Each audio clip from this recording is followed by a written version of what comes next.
대통령 같은 경우 정말 주변에 사람이 최순실마저도 믿을 사람이 아니었다는 생각이 어제 들더라고요. 이게 박 전 대통령 같은 경우 정말 주변에 사람이 최순실마저도 믿을 사람이 아니었다는 생각이 어제 들더라고요. 어떤 의미에서요? 이게 가장 쉽게 박 전 대통령 입장에서 유일하게 풀어나갈 수 있는 건 결국에 최순실이 자기가 덮어쓰는 거거든요. 가져가는 거거든요. 최순실도 그럴 수는 없죠. 지금. 아니 왜 그렇게까지 40년을 옆에서 자기 스스로 특별한 인연이라고 했고 그렇다고 하더라도 대신 형을 살 수는 없죠. 아니 대신 살아난다는 게 아니라 어차피 최순실은 벗어나기 어렵잖아요. 지금 상황은. 그렇다 하더라도 형량을 조금이라도 줄이고 싶죠. 사람이니까. 내가 주도적으로 했다라고만 하면 될 거 아니야. 어차피 공범이니까. 둘 다 안 했다고 하는 거죠 지금. 그러면 답이 안 나오죠. 그럼 중형을 갈 수밖에 없잖아요. 둘 다 중형인 거죠 지금. 박 전 대통령이 그런 상황을 깰 수 있는 실현 가능성은 없지만 한 가지 방법이 돌파구가 하나 있어요? 돌파가 네. 유일한 게 있어요. 뭡니까? 사실 독방에서 합방을 시켜야 돼요. 네. 그러니까 다 부인하면 뻔하거든요. 결과는. 굉장히 안 좋죠. 사실 네. 가장 큰 부분이 뇌물죄 같은 경우는 법리가 복잡하기 때문에 어떻게든지 한번 싸울 만하다라는 생각을 가질 분이 나타날 법도 하거든요. 네. 그리고 이게 뭐 좋다 나쁘다를 떠나서 변호사로서는 어마어마한 일이긴 해요. 전직 그렇죠. 대통령을 변호를 한다는 이렇게 것 큰 자체가. 사건에서 문제는 이게 바뀌어야 되는데 변호인단이 할 일이 없어요. 이렇게 안 바뀌면. 지금 상황에서는 어느 정도 받아들일 부분이 나와야 우리가 뭐를 다투겠다, 뭐는 인정하자 이렇게 가는데 태도가 안 바뀐다는 변호사 거예요. 업계에서의 그 중평은 어떻습니까? 그러니까 이런 상황? 이런 섭외가 들어왔을 때. 섭외가 들어왔을 때. 네. 그러니까 말씀드린 것처럼 바뀌어야 우리도 작전을 짜볼 수가 있는데 이 지금의 태도를 그대로 유지하는 상태에서는 의미가 없다. 들어가는 게. 뭐 할 게 없잖아요. 할 수 있는 게 없잖아요. 네. 다 부인하고 있는데. 다 부인하면 뻔하거든요. 결과는. 굉장히 안 좋죠. 사실 네. 가장 큰 부분이 뇌물죄 같은 경우는 법리가 복잡하기 때문에 어떻게든지 한번 싸울 만하다라는 생각을 가질 분이 나타날 법도 하거든요. 그리고 네. 이게 뭐 좋다 나쁘다를 떠나서 변호사로서는 어마어마한 일이긴 해요. 전직 그렇죠. 대통령을 변호를 한다는 이렇게 것 큰 자체가. 사건에서 그렇죠. 법리적으로 어디서 다툴 것인가. 그러니까 박근혜 전 대통령에 대한 정치적 지지 여부나 호불호를 다 떠나서 예전에 그 대우가 청산되는 과정에서 세계적인 회계 회사들이 네. 그 경험을 쌓으려고 뭐 돈 안 받고도 하겠다고 많이 덤볐었거든요. 그런 일을 그것처럼 해볼 수 있는 경우가 없으니까. 그렇죠. 그것처럼 이렇게 큰 사건에서 변호인 입장에서는 법리적으로 어떻게 방어할 것인가를 구상해 볼 수 있죠. 겪는 것 자체가 큰 경험인데 문제는 그 기회를 아예 안 주는 게 저는 이제 서영희 변호사가 직접적으로 맞는다기보다 일단 옳게고 여성이고 하기 때문에 특별 접견을 하게 되면 하루 종일 만날 수가 있잖아요. 게다가 여러 이제 가지 얘기 들을 수 여성 있고. 변호인이고 가족이어서 하지 다른 사람한테는 못했던 얘기를 할 수 있잖아요. 그렇죠. 그런 것들을 네. 기대를 해서 서영희 변호사가 들어가면 이게 신호탄이 될 수 있다라고 생각을 했는데 접견도 못한 것 같아요. 만나지도 못한 것 같아서 지금 한 20분 내외 정도만 구치소 안에 들어갔다 나온 유영아 변호사 외에는 안 만난다잖아요. 유영아 변호사하고 윤전추 행정관 두 사람을 그분은 이렇게 변호사가 찍어서 아니니까. 변호사도 아닌데 하여튼 네. 오빠라지를 시키고 있다고 하니까 그 부분이 전략의 변화가 전혀 없다. 검찰로서 굉장히 답답한 상황일 것이다라고 보이고요. 어제 수사 같은 경우는 뭐 다들 언론에도 많이 나왔지만 뭐 수사실을 따로 만들어가지고 원래 직원들이 사용하던 공간을 개조를 해서 책상만 있으면 되니까 책상하고 노트북만 있으면 되니까 네.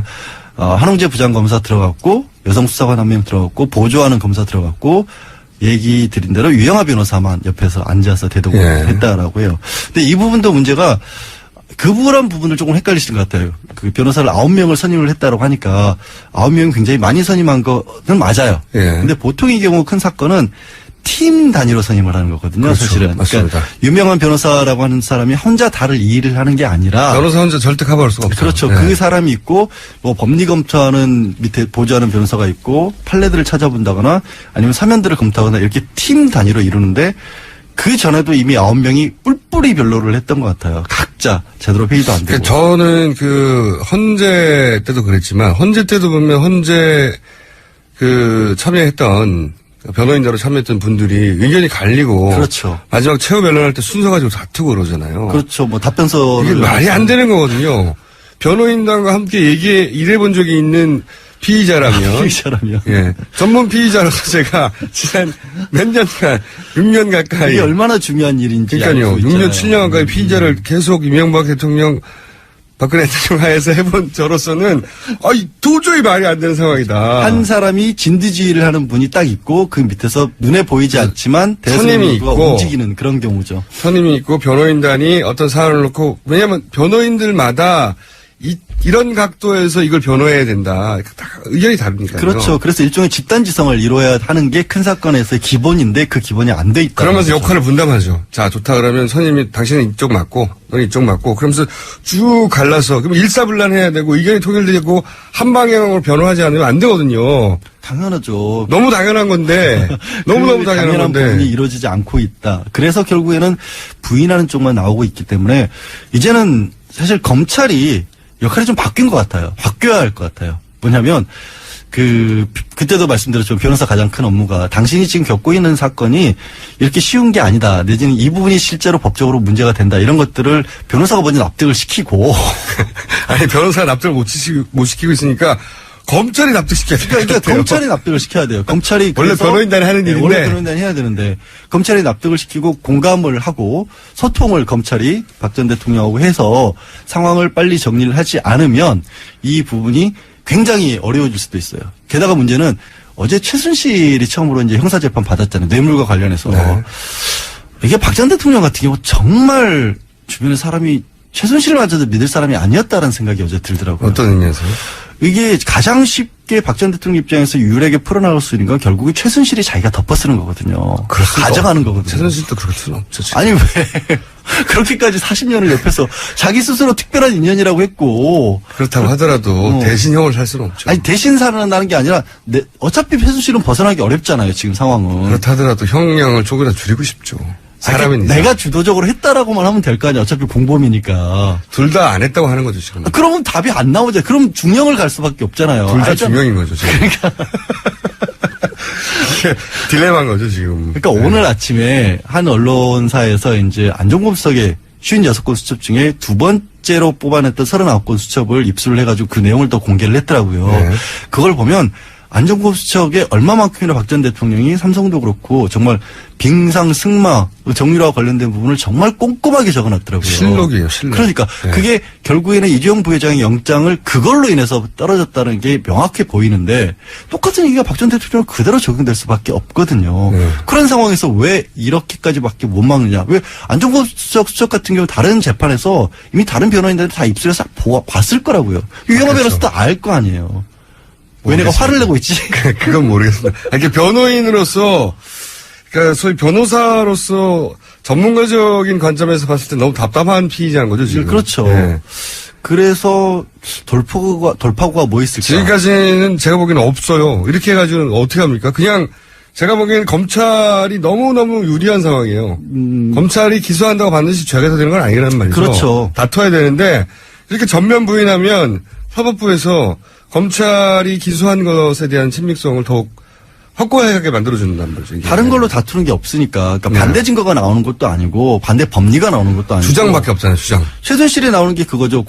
서로 이제 공모를 했다라고 하는데 우리가 짰다는 증거를 대봐라. 이런 식으로 나오고 있거든요. 그래서 네. 재판에서 박근혜 전 대통령도 증인으로 불러달라. 이런 얘기를 하고 있는데 그 짰다라는 게 누가 서로 나와서 안 짰다고 말하는 걸. 그러니까. 그게 증거가 되나요? 그게 말이 안 되는 얘기인데 그런 거밖에 안 나오고 있다는 거예요. 너무 답답해요. 그러니까 상황 인식을 못 하고 있다는 거고. 네. 아니 근데 이렇게 말을 다 하는 분이 책을 왜 써요? 나 진짜. 하루 종일 온종일 여기저기 방송 나가서 하고 싶은 말 다 하고 하는 사람이 어떻게 책을 쓸 게 남았나요 아직도? 작가로서의 활동 영역은 그렇게 달라요. 말하고 싶은 게 많아요? 영역이 다르다고요. 이번 책은 어떤 영역입니까? 아니, 책 대상이. 아동 아니 제목 말고. 제목 말고 네. 동화책이에요. 동화책. 동화책? 동화 작가예요. 정신세계에는 맞겠군요. 본인의 정신세계에는. 아니, 동화책을 순수하니까. 거의 이제 어른이 있는 동화책입니까? 아니면 진짜 어린이를 진짜 어린이를 대상으로 하는 어린이들을 위해서. 그러니까 어린이의 눈높이에 맞춰서 어린이가 이런 걸 좋아하지 않을까 하는 동화를 쓴 거예요? 그렇죠. 절대 안 팔리겠네요. 왜 또? 종편에서 이렇게 험악한 얘기를 하는 분이 애들한테 동화를 써가지고 어떻게 잘 팔립니까, 그게? 제가 마음이 순수하다는 걸 아직도 말도 못 안 되는 느끼세요. 책이네요. 근데 하려던 얘기가 있었는데 지금 이게 정말 황당한 얘기긴 한데 박 전 대통령이 그런 상황을 깰 수 있는 실현 가능성은 없지만 한 가지 방법이 돌파구가 하나 있어요? 돌파가 네. 유일한 게 있어요. 뭡니까? 사실 독방에서 합방을 시켜야 돼요.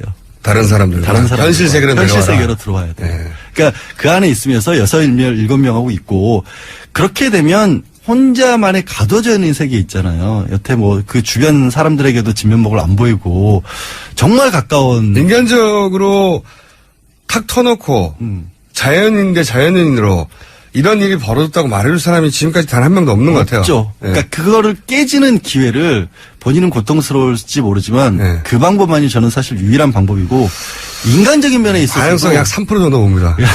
그렇다 하더라도 그렇게 될 가능성은. 그래도 그거밖에 없어 보여요. 그러니까 이게 뭐 지금 재판을 받는 과정이어서건 아니면 앞으로 형벌을 만약에 유죄를 받는다라고 하면 형벌을 받는 과정에서건 인간으로서 제대로 본인의 어떤 문제를 깨달을 수 있는 유일한 기회는 그나마 다른 사람들과 섞여 있으면서 생활하는 방법밖에 없을 것이다. 근데 그게 하필 굉장히 특수한 공간인데 그게 되겠어요? 그게 좀 일상 공간도 어렵죠. 아니고. 아니 일상 공간이 아니니까 오히려 될 수도 있다고 봐요. 저는 지난번에